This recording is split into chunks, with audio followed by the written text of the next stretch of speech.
एक विचार जन्माला आला.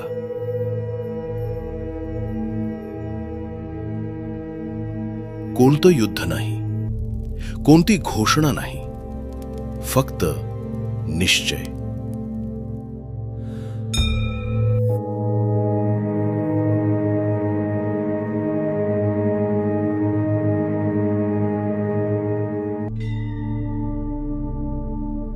इतिहास अजून शांत होता.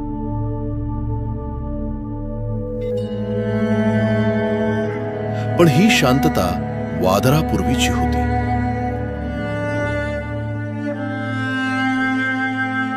स्वराज्य म्हणजे फक्त तलवार उचलणं नव्हतं. स्वराज्य म्हणजे आधी योग्य निर्णय.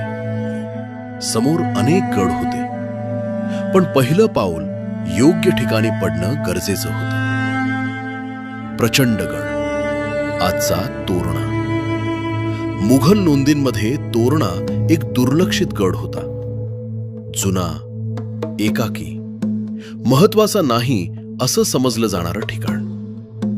पण मावळ्यांसाठी तोरणा ओळखीचा होता.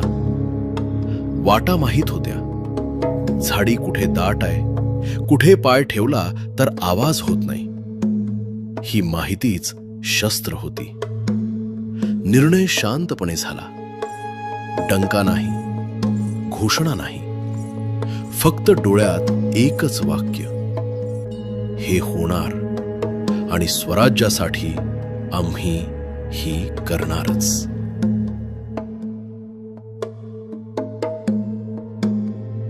आज अनेक कथा सांगितल्या जातात. मोठं युद्ध, भीषण लढाई. पण खरा इतिहास वेगळा आहे. तोरणा जिंकताना मोठं युद्ध झालं नाही. रक्ताचे पूर वाहिले नाहीत. कारण हा विजय बळावर नव्हता. तो विजय समजुतीवर होता. योग्य वेळ, योग्य माहिती आणि योग्य माणसं. कधी कधी इतिहासात शांतता सर्वात मोठं शस्त्र ठरते.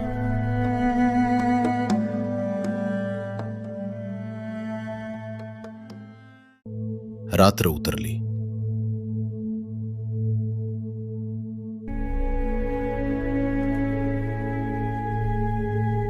पावलं हळू होती. श्वास मोजून घेतले जात होते. कुणी ओरडलं नाही, कुणी धावलंच नाही. झाडीतून, दगडांच्या आडून छायेसारखी माणसं पुढे सरकत होती.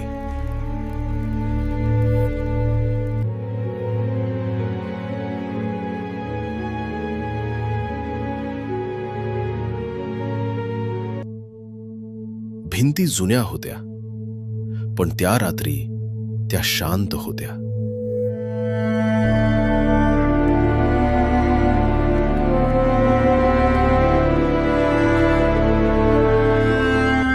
दरवाजे उघडले. पहाट हळूच आत आली. आणि इतिहासात एक नवं पान कोणाच्याही लक्षात न येता लिहिलं गेलं. तोरणा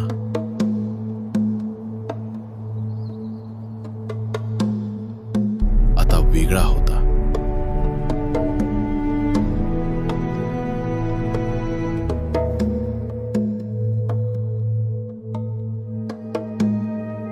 विजयानंतर नाच नव्हता, उत्सव नव्हता.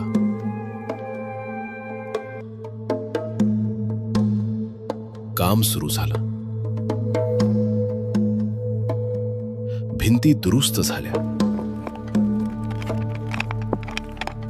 तट मजबूत झाले. कारण गड जिंकणं वेगळं आणि गड सांभाळणं वेगळं. इथे लूट नव्हती.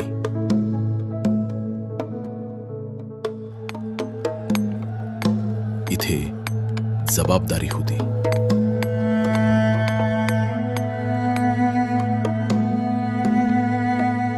स्वराज्य म्हणजे फक्त सत्ता नाही,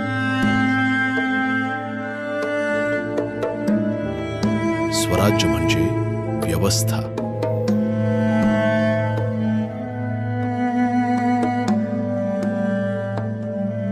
तोरण्यावर उभं राहून डोंगरांकडे पाहताना एक गोष्ट स्पष्ट झाली. हा शेवट नव्हता, ही सुरुवात होती. आज एक गड, उद्या दुसरा.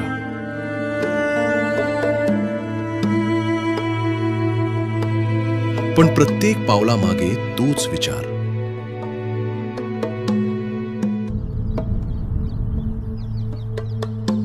माणसं जिंकायची आहेत,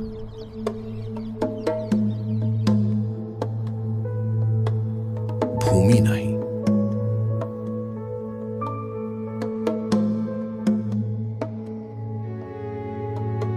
कारण स्वराज्य तलवारीवर नाही,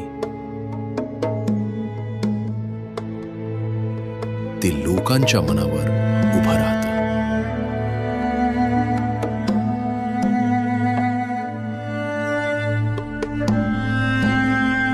दूरवर अजून गड उभे होते.